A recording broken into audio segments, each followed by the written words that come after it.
जय हिंद दोस्तों, कैसे हैं। तो देखिए, आज के इस वीडियो में हम लेकर के आ गए हैं आपके लिए सामान्य विज्ञान माने कि जनरल साइंस का प्रैक्टिस सेट 33। कौन सा परीक्षा के लिए? तो झारखंड उत्पाद सिपाही परीक्षा के लिए। फ्रेंड्स, इस वीडियो में आप लोग जो है जनरल साइंस के 20 अति इंपॉर्टेंट सवाल को कंप्लीट करेंगे और सबको आप विस्तार में समझने वाले हैं। आप भी अगर यदि परीक्षा लिखने वाले हैं झारखंड उत्पाद सिपाही का, वीडियो को अंत तक देखिएगा और सारे प्रश्नों को बढ़िया से समझिएगा। परीक्षा का डेट आपका निर्धारित हो गया है, 12 तारीख को आपका परीक्षा होने वाला है और ये डेट तीसरा बार निकाला गया है, तो इस बार आपका परीक्षा का डेट कैंसिल होने का संभावना नहीं है।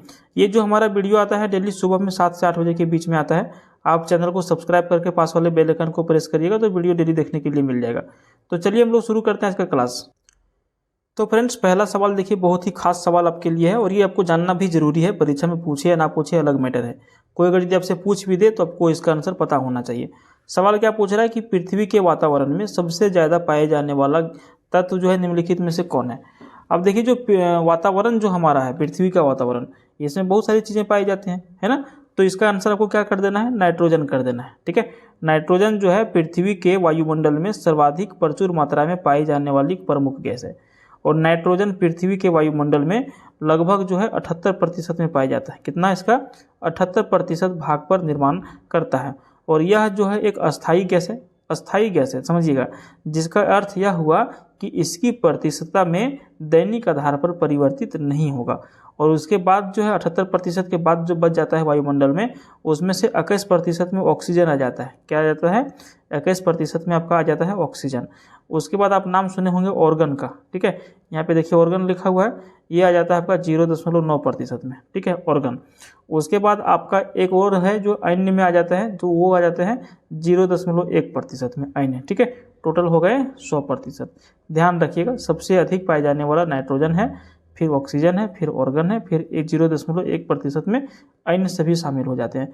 ठीक है, उसके बाद 92 नंबर सवाल आपका है। उसके बाद अगला जो सवाल आपका है 92, हीमोग्लोबिन खाली स्थान का प्रमुख घटक है।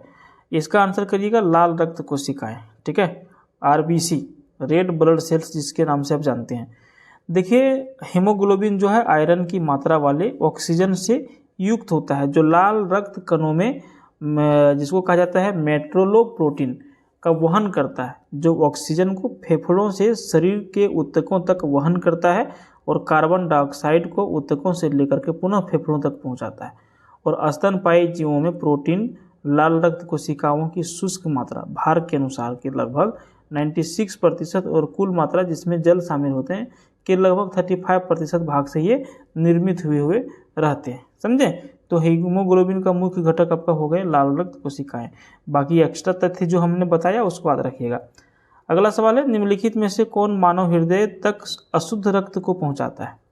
ठीक है, तो इसका क्या आंसर करेंगे आप लोग? ऑप्शन सी करेंगे, फेफड़े की धमनियां।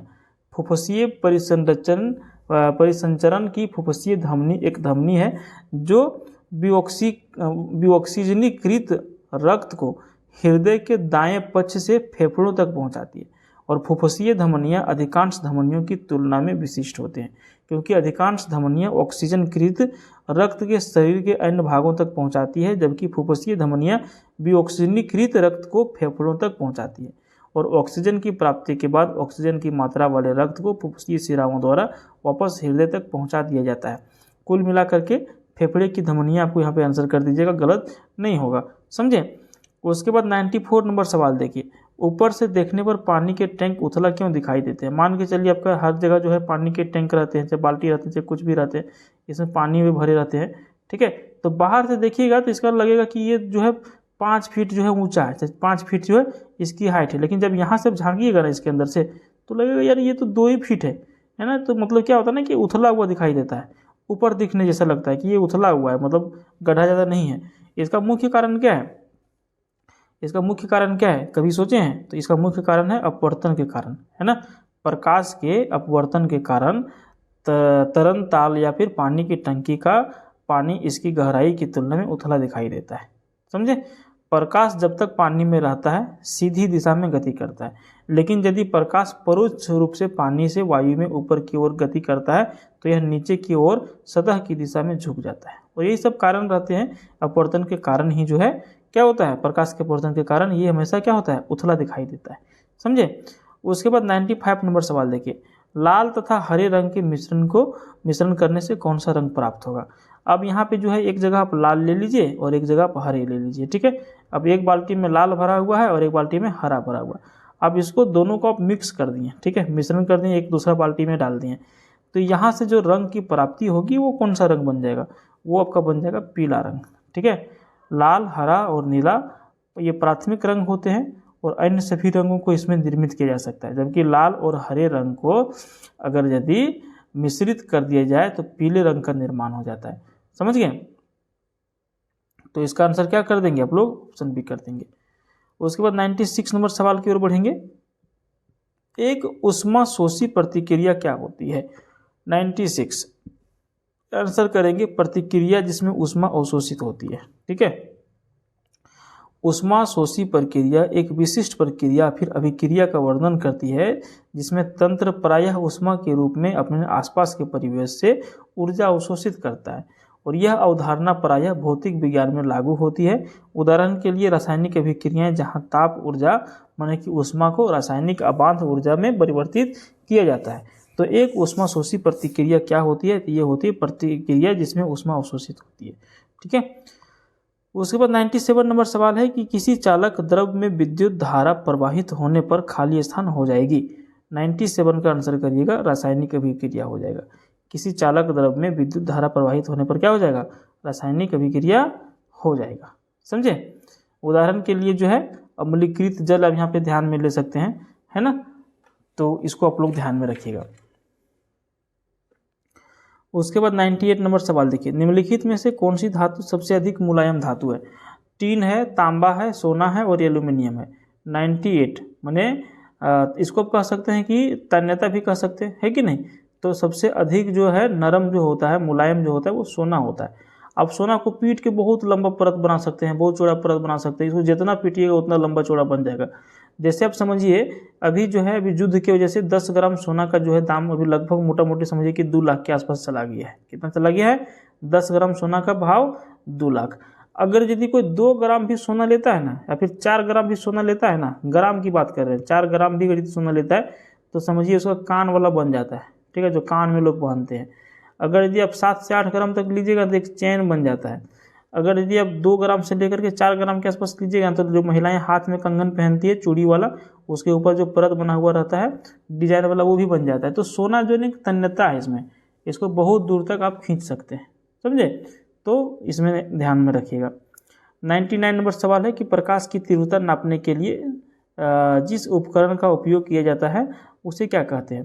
तो 99 नंबर का आंसर जो आप लोग करिएगा वो कर दीजिएगा ऑप्शन सी, लक्स मीटर, ठीक है। प्रकाश की तीव्रता मापने का उपकरण को लक्स मीटर कहा जाता है। इसका प्रयोग जो होता है फोटोमेट्री में होता है और कैलोरीमीटर एक प्रकाश सुग्राही उपकरण होता है ना। कैलोरीमीटर यहाँ पे जो देख रहे हैं ना, इसका मतलब क्या होता है, इसका मतलब होता है प्रकाश सुग्राही उपकरण होता है जो किसी पदार्थ या फिर अवशोषित किए जाने वाले रंग को मापता है। समझ गए। यहाँ पर एक चीज़ आप और देख रहे हैं, ये एनीमोमीटर है। एनीमोमीटर जो है वायु की शक्ति और गति मापने का यंत्र होता है। उसके बाद यहाँ पे आप देख पा रहे हैं अल्टीमीटर। अल्टीमीटर जो है विमानों की ऊंचाई मापने हेतु प्रयुक्त किया जाने वाला यंत्र होता है। हम लोगों को क्या पूछ रहा था कि जिस उपकरण का प्रयोग करते हैं प्रकाश की तीव्रता को मापने के लिए वो कौन सा है, वो होता है लक्स मीटर, ठीक है। 100 नंबर सवाल देखिए, प्रकाश तंतु यानी कि ऑप्टिकल फाइबर जिस सिद्धांत पर काम करता है वो उसे क्या कहा जाता है। 100 का करिएगा पूर्ण अभ्यंतर आंतरिक परावर्तन, ठीक है। प्रकाश तंतु एक बेलनाकार डाइइलेक्ट्रिक वेवगाइड है जो प्रकाश तरंग को अपनी लंबाई की दिशा में संचरण कराता है। समझे। तो पूर्ण अभ्यंतर यानी कि आंतरिक परावर्तन इसका करेक्ट आंसर हो जाएगा। 101 नंबर का सवाल है, एक रंगीन टेलीविजन में 3 आधारभूत रंगों का मिश्रण से रंग बनते हैं, ये रंग कौन से हैं। अभी तो हम लोग सभी लोग टेलीविजन देखते हैं, टीवी देखते हैं ना, रंगीन टीवी। जनरली उसमें 3 कलर का ही प्रयोग किया जाता है और उसको मिक्स करके बहुत सारे कलर बनाए जाते हैं। तो ये जो प्रमुख 3 कलर हैं वो कौन कौन से होते हैं, समझे। तो 101 नंबर का आपको आंसर करना है ऑप्शन बी, लाल, हरा और नीला, ठीक है। एक रंगीन टेलीविजन में 3 प्राथमिक रंगों के मिश्रण का उपयोग किया जाता है। प्रकाश के 7 रंगों में से लाल, नीला व हरा प्राथमिक रंग कहे जाते हैं क्योंकि इन्हें विभिन्न अनुपात में मिलाने से अन्य सभी प्रकार के रंग बन सकते हैं। और प्रिंटिंग उद्योग में प्रयोग में आने वाले रंगों के लिए CMYK माने कि क्यान, मैजेंटा, येलो की ब्लैक का प्रयोग किया जाता है। तो इसमें टीवी में जनरली लाल, हरा और नीला का प्रयोग किया जाता है। 102 नंबर सवाल है कि जल के आयतन में क्या परिवर्तन होगा यदि तापमान 9 डिग्री सेल्सियस से गिरा करके 3 डिग्री सेल्सियस कर दिया जाएगा। 102 नंबर का आंसर हो जाएगा आयतन पहले घटेगा और बाद में बढ़ जाएगा। कब? जब आयतन में, जल के आयतन में क्या होगा, परिवर्तन अगर यदि हम लोग कर दें कि 9 डिग्री सेल्सियस से गिरा करके 3 डिग्री सेल्सियस कर दिया जाए तापमान को, तो आयतन पहले घट जाएगा फिर बाद में बढ़ जाएगा। ठीक है। 103 नंबर सवाल है कि निम्नलिखित में से किसकी तरंग लंबाई सबसे अधिक होती है। अब इंफ्रारेड है, एक्स किरणें हैं, रेडियो तरंगे हैं और दृष्टिगोचर प्रकाश है। 103 नंबर का क्या सही और सटीक आंसर होगा? 103 नंबर का आंसर हो जाएगा रेडियो तरंगे का। ठीक है, क्या हो जाएगा?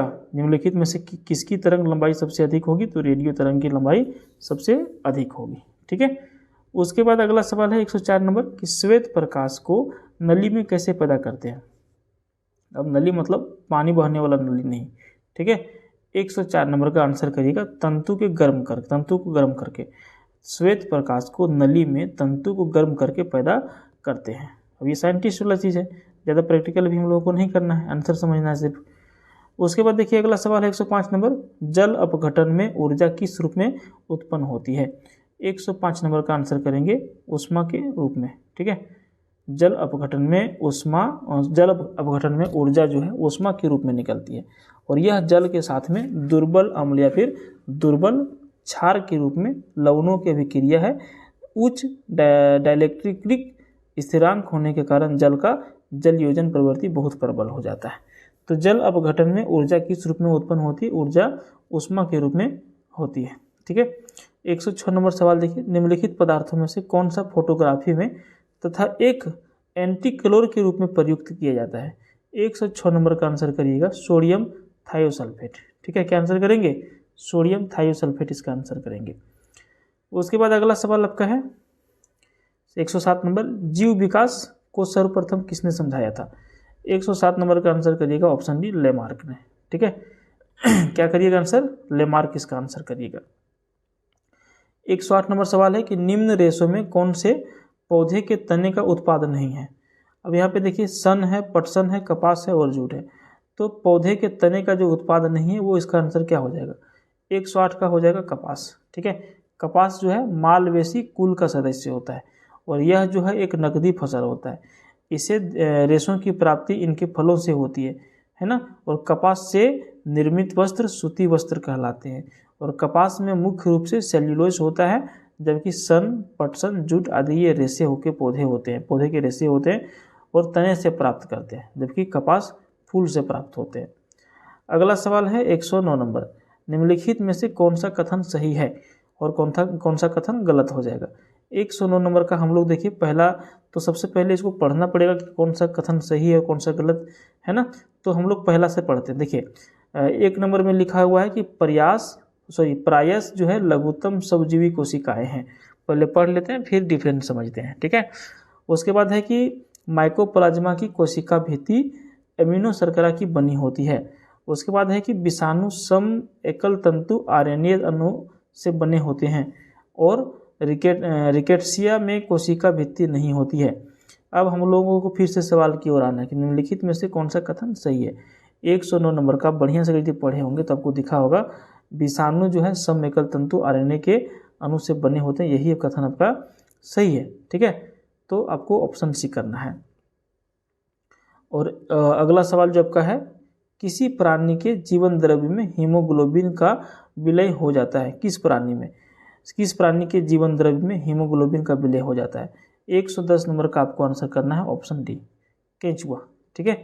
निम्न प्राणियों में से केंचुआ जो है इसमें हीमोग्लोबिन जो है जीव द्रव्य में घुला रहता है और केंचुआ संघ जो है एनेलिडा का जीव है।